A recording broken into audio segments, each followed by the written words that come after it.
Assalamualaikum warahmatullahi wabarakatuh. Alhamdulillah, assalatu wassalamu ala Rasulillah wa man tabi'al huda wa walah wa ba'd. Alhamdulillah kepada semua para pencinta ilmu dalam rancangan Cinta Ilmu, cinta itu dalam hati, yang untuk kita sama-sama menelusuri sirah junjungan besar Nabi Muhammad sallallahu alaihi wasallam. Dalam episod-episod yang telah kita lalui, kita belum lagi seolah-olahnya melihat kelahiran Rasulullah, tetapi kita melihat beberapa latar belakang sejarah yang perlu kita fahami untuk memperkayakan kefahaman kita tentang kelahiran Rasulullah, tentang bagaimana membesarnya Rasulullah sallallahu alaihi wasallam, sehinggalah kemuncaknya nanti insya-Allah bagaimana perjuangan Rasulullah sallallahu alaihi wasallam selama hayat Nabi sallallahu alaihi wasallam. Seperti yang kita janji dalam episod yang telah lalu, hari ini kita cuba nak membincangkan tentang satu kegoncangan yang berlaku di Jazirah Arabiyah, ya. Satu kegoncangan yang berlaku di Arab, yakni di tanah Arab, yang secara khususnya berlaku di Makkahul Mukarramah.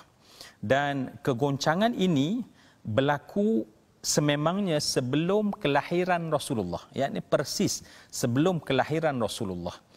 Tetapi kerana begitu kuat kisah ini, kegoncangannya menyebabkan pada ketika itu tahun itu nanti akan dikenang-kenang oleh orang-orang Arab sebagai satu tahun yang sangat bersejarah kepada mereka.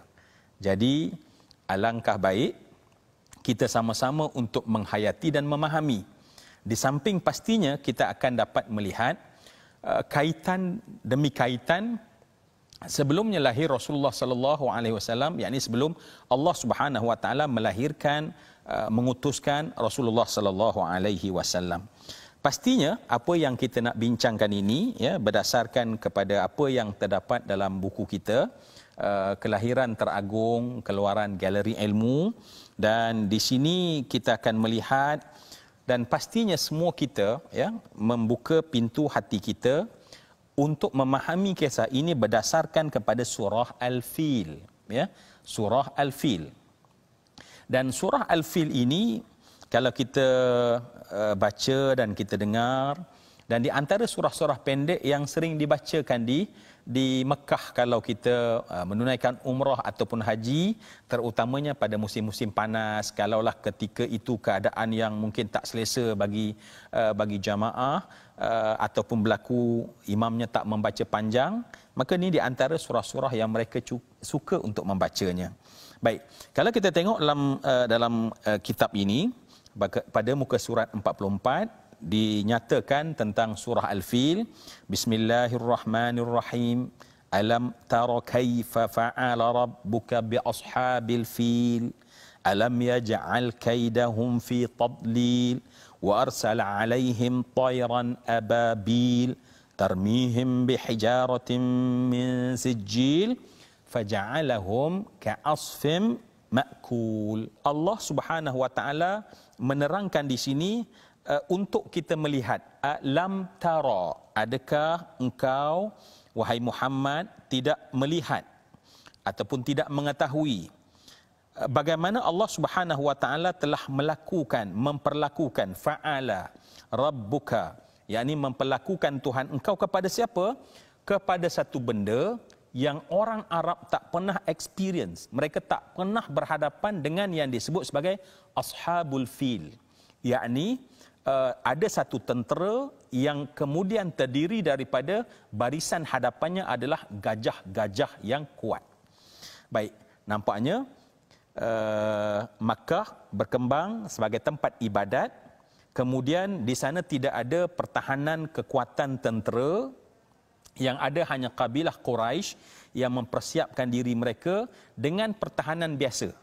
Tetapi berlaku rupanya dalam sejarah yang disebut sebagai Ashabul Fil tentera bergajah. Nanti insya-Allah kita detailkan berdasarkan kepada buku ini. Kita tengok terlebih dahulu surah Al-Fil ini. Maka apa yang terjadi? Alam yaj'al kaidahum fi tadlil. Bukankah Allah telah menjadikan rancangan jahat mereka, ya, yakni untuk menghancurkan Kaabah itu sesuatu yang sia-sia. So macam mana ini berlaku? Maka Allah terangkan lagi, wa arsala alaihim tayran ababil. Maka Allah Subhanahu wa taala telah menghantarkan kepada pasukan bergajah tadi tayr, yakni burung yang namanya ababil dalam bentuk kumpulan-kumpulan, kelompok-kelompok, ya. Yang apa tujuannya?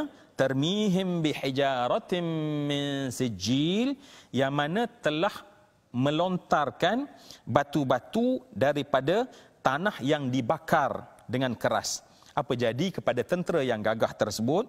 Maka faja'alahum ka'asfim ma'kul, jadilah tentera-tentera tersebut seperti daun yang rontok, ronyok dimakan oleh ulat. Masya Allah, ini kisah yang diterangkan oleh Allah dalam Al-Quran yang menjadi latar belakang kepada tahun kelahiran Rasulullah. Maka insya Allah kita akan dalamkan sedikit, tetapi kita perlu berehat sebentar dan jangan ke mana-mana nanti, dan jumpa lagi insya Allah.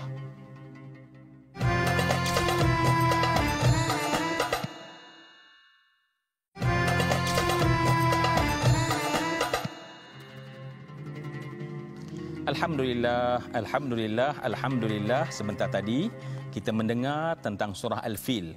Dan tentu kita ingin lebih mendalami surah yang kita sering baca, sebab dianya hanya ada 5 ayat, antara surah yang popular, yang dihafal dan mudah dibaca. Tetapi pemahaman tentangnya menyebabkan kita faham tentang nanti tentang dakwah Nabi, kita faham tentang kemuliaan Kaabah. Bahkan kita memahami juga tentang pastinya tentang kemuliaan junjungan besar Nabi Muhammad sallallahu alaihi wasallam. Baik, apa yang perlu kita fahami adalah ini menunjukkan bahawa tanah Arab pada ketika itu, pusatnya di Makkatul Mukarramah, di Makkah Mukarramah, nama yang sejak dahulu dipanggil sebagai Makkah ataupun Bakkah, mendapati bahawa dia menjadi pusat kepada ramainya orang berhimpun yang menjadikan ia menjadi satu tempat yang dimuliakan, ya, tempat yang dimuliakan, dan menjadi satu benda yang terfikir oleh pembesar-pembesar di tempat lain bahawa mereka perlu menyaingi Kaabah dari sudut sumber yang sama. Maksudnya, kalaulah Mekah terkenal kerana dia menjadi tempat pusat peribadatan, maka pada ketika itu di daerah Yaman percaya bahawa mereka juga boleh melakukan, sebab mereka menjangka bahawa ibadah ini kita boleh bentuk, kita boleh panggil orang, kita boleh ajak orang berkumpul beramai-ramai, nanti kita akan jadi terkenal, kemudian lama-lama menjadi sumber ekonomi dan kekayaan. Baik, maka datanglah idea pada ketika itu kepada Abrahah, ya, Abrahah yang merupakan penguasa di Yaman. Maka Abrahah pada ketika itu telah berusaha untuk supaya membina tempat ibadat, ya, tempat ibadat yang dengan tujuan dibina dengan serana yang sempurna dan mencukupi bagi orang-orang Arab mengalihkan kiblat, maksudnya mengalihkan pusat ibadat itu daripada Mekah untuk pergi ke Yaman. Maka lantas di San'a maka dibina sebuah tempat ibadat yang bernama Qullis, ya, bernama Qullis. Jadi dibinalah pada ketika itu, dan dengan harapan orang-orang Arab akan menjadikan Yaman pada ketika itu di San'a sebagai center kepada tempat ibadat. Jadi di sini kita dapat fahami bahawa yang pertama, betapa cenderungnya hati orang-orang Arab kepada beribadat. Cuma salahnya mereka kerana tidak ada Rasul. Jadi dengar dengan betul apa yang cuba saya nak sampaikan di sini, bahawa cenderungnya hati orang-orang Arab itu untuk beribadat. Mereka itu bukanlah orang yang langsung tak ada agama, tak percaya kepada Tuhan. Tetapi sejarah panjang daripada Nabi Allah Ibrahim menyebabkan mereka itu seolah-olah telah mengakar dalam kepercayaan mereka adanya Tuhan. Tetapi sekali lagi, kerana terlalu jauhnya pada ketika episod kita menerangkan tentang keturunan Nabi, sampailah kepada Nabi Allah Ismail, jaraknya terlampau jauh menyebabkan pada ketika itu orang-orang Arab, orang-orang kabilah Quraisy, mereka tidak tahu apakah sembahan yang sebenar. Baik, balik pada Abraha menjangka bahawa dengan membina satu tempat ibadat boleh mengalih fokus orang daripada menyembah, daripada menjadikan pusat ibadat yang berada di Makkah. Baik, sehinggalah kalau kita tengok dalam buku ini dicatatkan bagaimana sampailah seorang daripada lelaki daripada kalangan Arab yang disebut sebagai An-Nasi. An-Nasi ni adalah kalau bahasa Arab ada tukang menjaga kalender. Dan tukang menjaga kalender ini dia tahu tentang kemuliaan menurut pahaman tradisi dia, kemuliaan Kaabah dan Mekah, maka lantas dia telah buat satu perbuatan sehingga dia buang air di tempat yang mulia tersebut. Jadi perbuatan sebegini menyebabkan Abrahah merasai bahawa begitu tercabar, dengan sebab rasa tercabar tersebutlah dia telah membulatkan tekad untuk melabur satu pelaburan yang besar, perjalanan yang sangat jauh untuk dengan satu mission untuk pecahkan Kaabah. Jadi mission daripada Abraha adalah untuk memecahkan Kaabah supaya dia dapat tunjukkan kepada semua orang-orang Arab bahawa sebenarnya Kaabah bukanlah apa-apa, tetapi dia ada tempat yang boleh menjadi alternatif. Maka apabila tentera Abraha bergerak dengan yang disebut Ashab Al-Fil yang digambarkan oleh Allah di dalam Al-Quran, maka pada ketika itu kita dapati bahawa, saya cuba nak bawa di sini betapa kuatnya kekuatan Abraha itu, gerakan daripada tentera Abraha tersebut seolah-olah menggoncang padang pasir sepanjang perjalanan daripada Yaman untuk sampai ke Kaabah, untuk sampai ke Makkahul Mukarramah. Dan kita mendapati bahawa kalau kita tengok bahawa orang Arab ketika itu, ketika mereka tahu dan di atas kesedaran mereka terhadap betapa mulianya Makkahul Mukarramah, telah bangsa Arab berusaha untuk menghalang kemarahan Raja Abraha dan tenteranya. Seorang bangsawan Arab di Yaman bernama Zunnafar, dan tenteranya berusaha melawan, tetapi tumpas. Kemudian sampai di wilayah Khat'am, Nufail bin Habib Al-Khat'ami dan tenteranya melawan tetapi kalah. Sampai ke Taif, Mas'ud bin Mu'attib bersama dengan tokoh Bani Saqif nak melawan dan tak mampu, sebaliknya mengutuskan Abu Righal untuk menjadi pemandu jalan ke Makkah. Kemudian mereka berehat di satu tempat yang bernama Mughammis, dan insya-Allah saya nak sampai kepada kemuncak yang kita nak pelajari daripada perjalanan sirah ini supaya nanti kita faham betapa hebatnya sebenarnya sesuatu kekuatan yang lain daripada kekuatan fizikal yang mampu dipersiapkan oleh manusia. Jadi, jangan ke mana-mana. Selepas ni kita akan sambung. Jumpa lagi.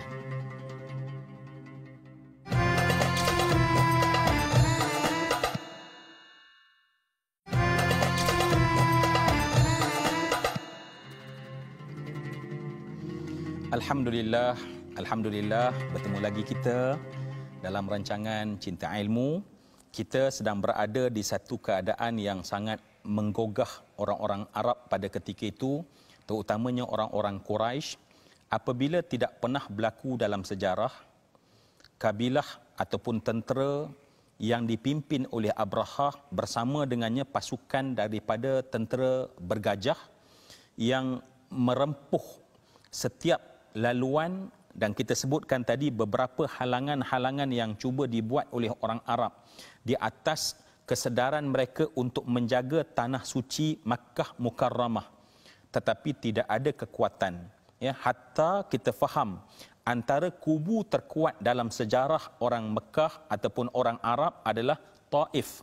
Sebab Taif adalah negara yang terkenal dengan pertahanan. Sebab itu sampai pada hari ini pun pusat ketenteraan kerajaan Saudi letaknya di Taif, ya, yang paling banyak.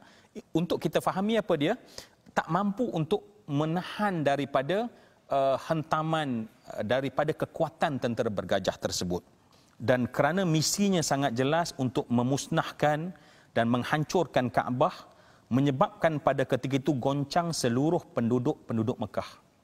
Dan ketika sampai ke Murammas, maka Abrahah telah mengutus pasukannya untuk merampas semua harta-harta orang Quraisy. Dan pada saat tersebut orang Quraisy tidak ada pertahanan sebab mereka adalah kawasan mereka adalah tempat ibadat.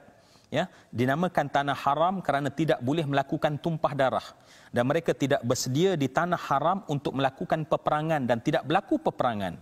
Tetapi Abrahah datang dengan kekuatan, maka apa yang dapat dibuat oleh orang-orang Quraisy, orang Quraisy terpaksa melarikan diri dengan bekalan yang sangat sedikit, dan kemudian mereka bersembunyi di mana-mana gua yang jauh, tempat-tempat pelindungan yang ada di sekitar kawasan Makkah Mukarramah. Sebab kita tahu kawasan Makkah adalah kawasan yang berbukit dan berbatu, dan di sana ada gua-gua. Jadi apa yang menarik di sini, yang marilah kita cuba angkat kesedaran kita, maka ketika tentera Abrahah merampas harta-harta orang-orang Mekah, termasuk dalam rampasan tersebut adalah 200 ekor unta milik Abdul Muttalib, datuk kepada Nabi SAW. Dan cuba bayang semua yang saya kasih sekalian, apa yang berlaku pada ketika itu ialah